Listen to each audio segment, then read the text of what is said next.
And there they are.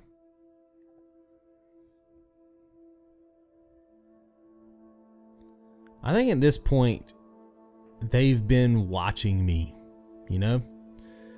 And I have to assume that it's probably not even possible to get to the top of the mountain without their help.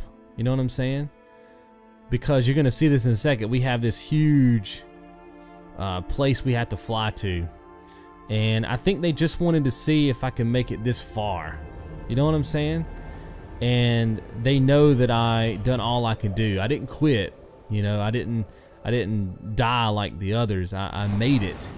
And so I think their purpose is to give me that second push and to get me to the top of the mountain, right? It's almost like I'm worthy to make it to the top of the mountain, you know? And this is iconic right here. I love this.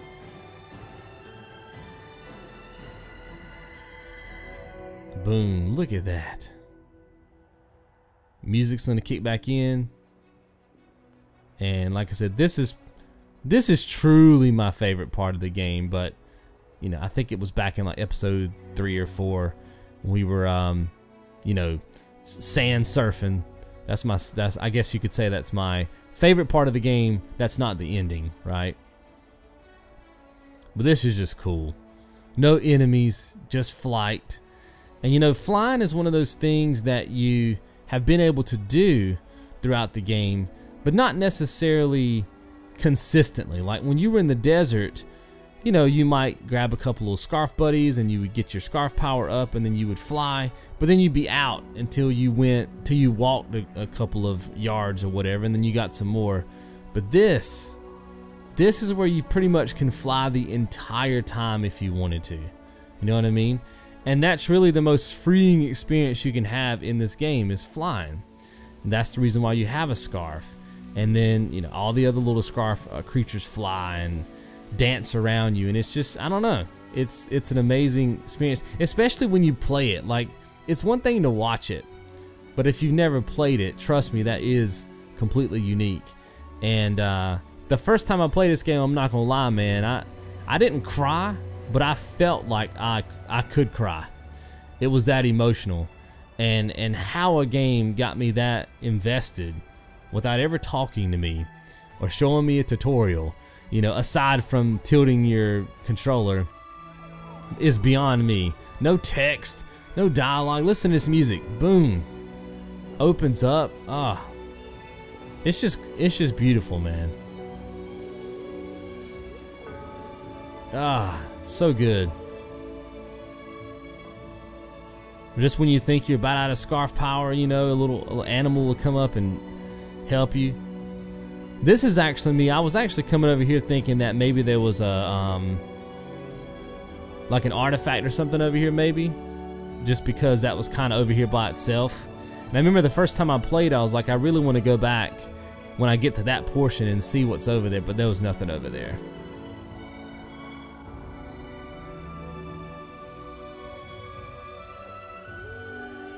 That music, boy.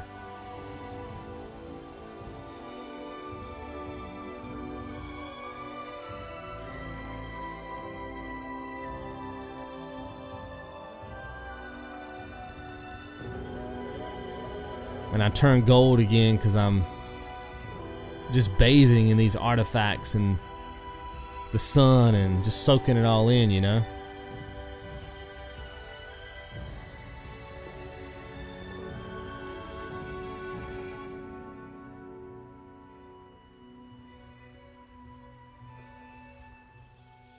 We made it. Bam. And I think we have a friend. He's asking me to wait, so I'll wait.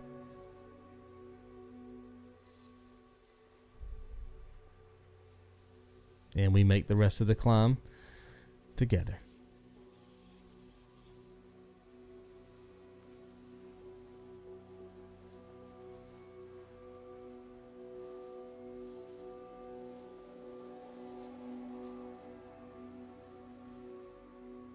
I like how they drag this part out too, right? They really want you to soak up the fact that you finally made it to the top of this mountain. And you know, they could have rushed it. You know, as soon as we dropped down, you know, we landed. That could have been it, cutscene, whatever. But nah, they drug it out. They gave you some music, and they allowed you to just keep walking and keep walking and keep walking, and really, just like I said, soak up the fact that, hey, you made it. You're at the top of the mountain. And now you finally get to see what's up with this light. You know, what's on the other side. And that's why you played the game. That's why you made the journey in the first place. So it's a good choice on their part.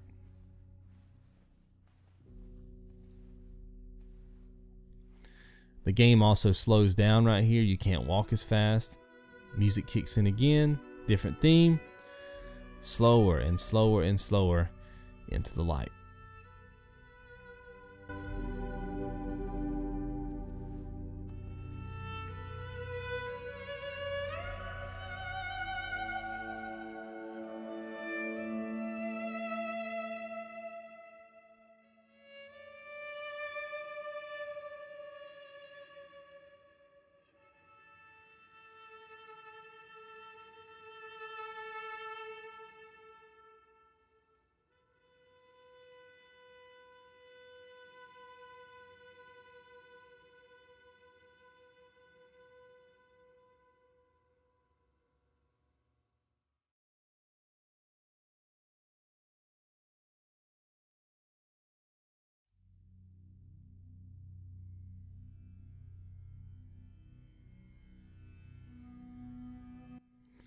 And this is when it all comes full circle.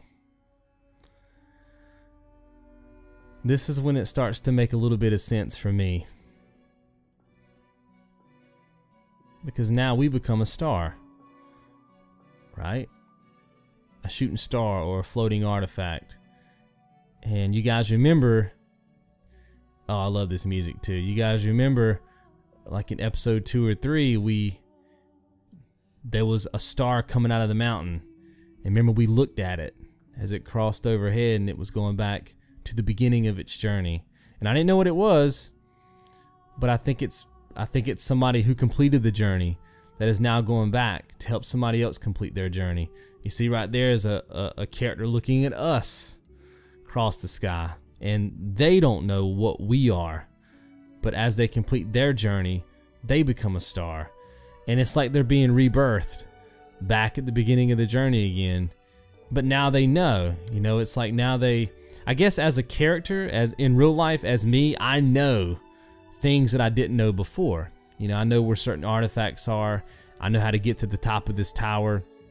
And if somebody's never played the game before, then they don't know. And I can help them. You know what I mean? I can help them on their journey. Now, in the context of the game, I don't know if you know or not, because when we started our journey for the first time, we did not know where artifacts were and murals were. We had to find that out on our own. And because we were a star first, at least that's kind of what it showed us at the beginning of the cutscene of the game, then I don't think that's the case, like I said, in terms of the context of the game. I think once you go back, it's like you start from scratch. And you get to just experience it fresh for the first time over and over and over again, right? But like I said, in terms of myself, I know. And so I'm able to make this journey again and get things that I missed, experience things that maybe, experience parts of the map that I didn't experience the first time. But more importantly, like I said, help somebody else on their journey so that they can find out what's at the top of the mountain. And I love this game, guys. I mean, that's just my interpretation. Like I said, I want to hear from you guys. If you've played the game, what's your interpretation? And I'm definitely going to hit up a couple of forums and see what people are saying, because I've never looked. I've just always said, you know what? That's how I interpreted it. And that's for me to internalize, right?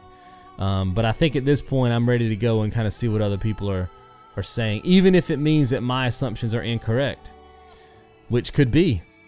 And I I don't know. I mean, right here you can see it. See the two people flying out of the, and then they see us, or they see me flying through the sky. And like I said, on their journey, they don't know what I am. They don't know what this thing is. But once they get to the top of the mountain, they'll know. So you can also see that everything is cycling through the day. You guys remember when we first started, I talked about the brown color palette and that the sun was in a certain level in the sky. And then we got to that next sand dune area, right? That next desert area, and the sun was, you know, at a different part of the sky, so it looked different on the sand. And so it also leads me to believe that this journey always takes place on the cycle of one day, because we have the sun and we have the moon. We started seeing the moon near the end of the game. We saw the sun at the beginning of the game. So it almost just seems like, hey, this is a day. You got to do this whole journey in one day. You know what I mean? And so good. You can see right there the two. Remember the two gravestones with the scarfs we talked about? And I'm flying back to that exact same point that I started the game to begin with. And so I get to start my journey anew. And it's just such a good game. It really is.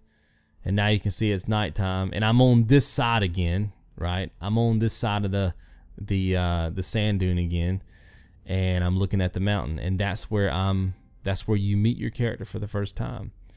These are all the people that I played with: Jidong 216, Ghost HYH, Ghost High, AI 234, Hewer, Rico Arul, and E Wilson 3. It keeps track of all the people that you hung out with, right? So I wasn't always interacting with the same person. It was different people, and each time you play, you interact with different people, and so it's just a really fun experience. You can see right here the sun is rising, and eventually will be rebirthed to start a new journey. So hopefully you guys have really enjoyed this. I'm gonna let the kind of the music and everything just kind of play itself out here. You guys can watch the sunrise, but I really enjoyed doing this personal play. God, I really did. Hopefully you guys enjoyed it, and I will see you in the next one.